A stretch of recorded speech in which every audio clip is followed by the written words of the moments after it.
WLAN standard. Wifi হলো wifi অ্যালায়েন্সের মালিকানাধীন একটি ব্র্যান্ড নেম। ওয়াইফাই ডিভাইসগুলো আসলে IEEE 802.11 এর উপর ভিত্তি করে তৈরি করা হয়। সংক্ষেপে যদি আমরা বলি যে ওয়াইফাই একটি প্রযুক্তির নাম এবং 802.11 হলো IEEE স্ট্যান্ডার্ড। ওয়্যারলেস নেটওয়ার্কের মেন দুইটা কম্পোনেন্ট হচ্ছে একটা ওয়্যারলেস অ্যাক্সেস পয়েন্ট আর একটা হচ্ছে ওয়্যারলেস ইন্টারফেস কার্ড। তো ওয়্যারলেস অ্যাক্সেস পয়েন্ট কি? ওয়্যারলেস অ্যাক্সেস পয়েন্ট হলো একটি নেটওয়ার্ক ডিভাইস যা একটি ওয়্যারলেসের লোকাল এরিয়া নেটওয়ার্ক এর মাধ্যমে ডাটা প্রেরণ করে এবং গ্রহণ করে। এটি WLAN এবং একটি তারের নেটওয়ার্কের মধ্যে আসলে সংযোগ স্থাপন করে। আর যেটা wireless network interface card, wireless network interface card বা ওয়্যারলেস নেটওয়ার্ক ইন্টারফেস কন্ট্রোলার, এটা রেডিও তরঙ্গের মাধ্যমে আসলে যোগাযোগের জন্য একটি অ্যান্টেনা ব্যবহার করে ব্লুটুথ বা ওয়াইফাই এর মতো একটি বেতার নেটওয়ার্কের সাথে সংযোগ করে দেয়।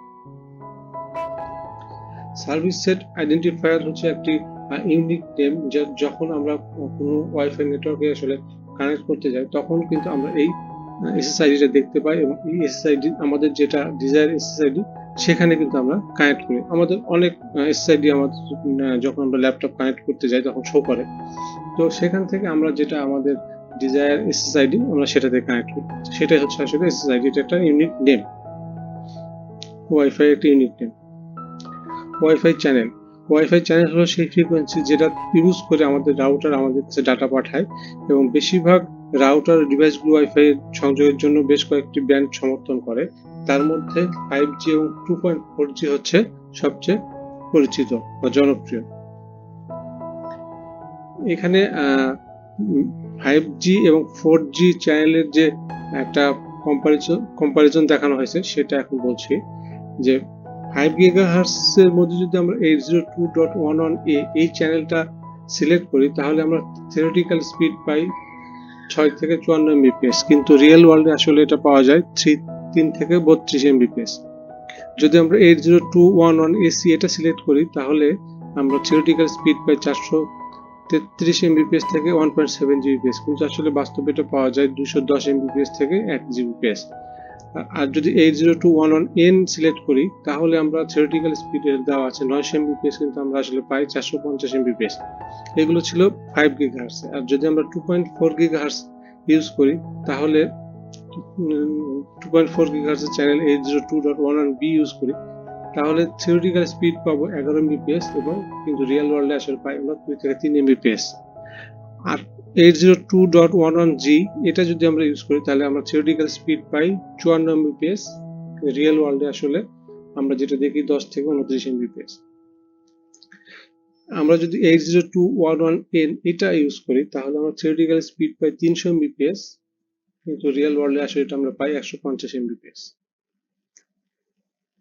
ওয়াইফাই সিকিউরিটি, ওয়াইফাই সিকিউরিটি আসলে আমরা যে আমাদের যে ওয়াইফাই নেটওয়ার্ক আছে এটার মাধ্যমে আমরা আসলে আনঅথরাইজড অ্যাক্সেস বা আমাদের কম্পিউটার নেটওয়ার্কে যাতে ড্যামেজ করতে না পারে এই জন্য আমরা ওই ওয়াইফাই সিকিউরিটিটা ইউজ করি।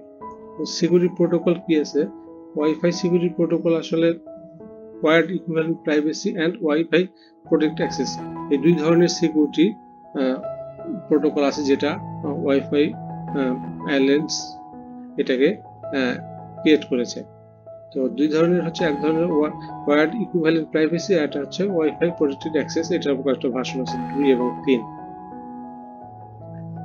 এখানে কিছু ফ্যাক্টর দেওয়া আছে যেগুলো জন্য আসলে আমাদের অনেক সময় আমাদের যে ওয়াইফাই নেটওয়ার্ক থাকে সেটার পারফরমেন্স খারাপ হয়।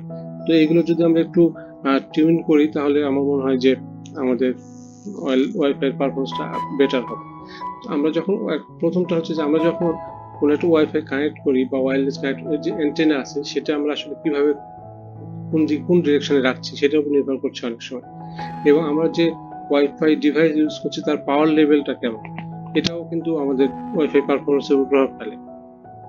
তারপর আমরা যে চ্যানেল, ওয়াইফাই যে চ্যানেলটা আমরা সিলেক্ট করছি এটা কোন চ্যানেল সিলেক্ট করছি, আমরা কি আসলে অ্যাপ্রোপ্রিয়েট চ্যানেলটা সিলেক্ট করছি কিনা সেটার দিকে একটু নজর দিতে হবে। যে আমরা যদি অ্যাপ্রোপ্রিয়েট চ্যানেল সিলেক্ট করতে না পারি বা না করি তাহলে কিন্তু আমাদের ওয়াইফাই এর পারফরমেন্স খুব ভালো পারফর্ম করবে না। তারপরে ইউটিলাইজেশনের ওয়াইফাই, আমরা আসলে ওয়াইফাই এর যে এসএসআইডি আছে সেটা কতগুলো এসএসআইডি আমরা ইউজ করছি যদি আমরা বেশি এসএসআইডি ইউজ করি তাহলে কিন্তু ওর পারফরমেন্স খারাপ হবে। আমরা চাইবো সর্বোচ্চ যেন 5টা এসএসআইডি, খুব বেশি হলে 5টা এসএসআইডি যেন আমরা কনফিগার করি।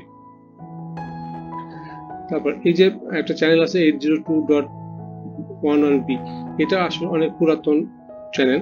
তো এই ফ্রিকোয়েন্সি আসলে আমরা যাতে না ইউজ করি, এটা ইউজ করলে আসলে আপনার ওয়াইফাই পারফরমেন্সটা অনেক স্লো হবে।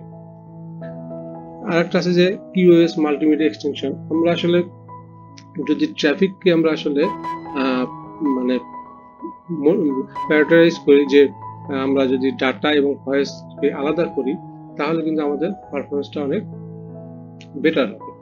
এবং আরেকটা হচ্ছে যে নন ওয়াইফাই ইন্টারফারেন্স, যে আমরা যে রেডিও বা আমাদের যে ফ্রিকোয়েন্সি ইউজ করছি, এখানে যদি আরো অনেক ফ্রিকোয়েন্সি থাকে তাহলে সেগুলো কিন্তু আসলে আমাদের এই পারফরমেন্সের উপরে প্রভাব ফেলবে। তো আমাদের আসলে মাঝে মাঝে এইটা টিউনিং করতে হবে বা দেখতে হবে যে আসলে কোন কোন ইন্টারফারেন্স হচ্ছে কিনা, কোনো রেডিও ইন্টারফারেন্স।